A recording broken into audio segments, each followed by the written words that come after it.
What is controlling your thoughts? What is enslaving you? Is it the television set? Feeding your mind images of what life should be?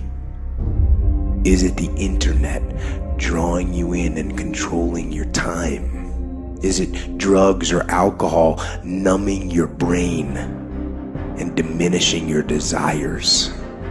Or is it weakness, a lack of discipline that prevents you from accomplishing what you want to accomplish?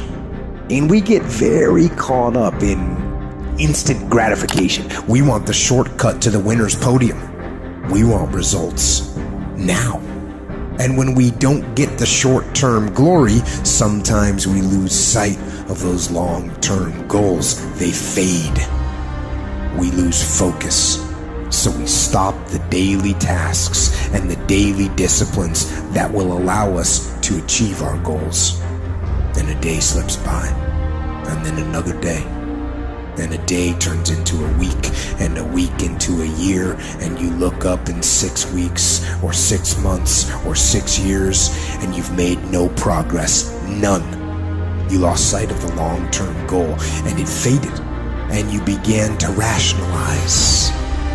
Maybe I can't. Maybe I don't really want to. Maybe this goal isn't for me.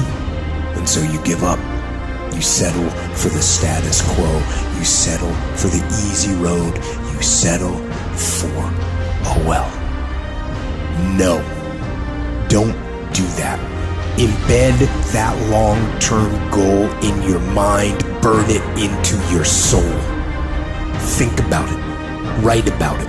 Talk about it. Hang it up on your wall. But most important, do something about it.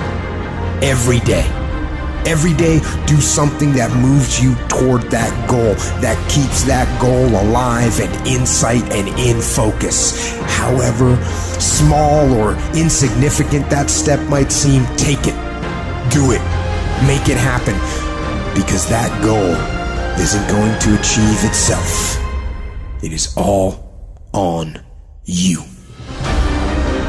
Make a damn schedule and stick to it so that you have the day you want. That's the trick. It's like, okay, I've got tomorrow.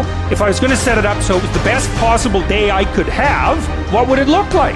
Well, then you schedule that. So if you want more free time, you need more disciplined time. More scheduled time towards the things that matter. The more vacation time for you and your family. That's how you get ahead. What's your distraction? Just be honest. Are you distracted by ESPN? Are you distracted by movies, Netflix, video games, gossip? Are you distracted with things that don't matter in your life?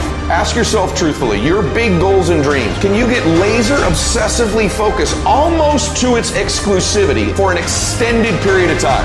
I'm talking about a year, 2 years, 3 years, 4 years, 5 years, even a decade towards something you want so badly, you want it like oxygen. It's like you want it like you want to live. Are you extendedly laser focused on it, or do you get distracted easily? Our obsessions become our possessions, but we won't possess them if we're not truly obsessed.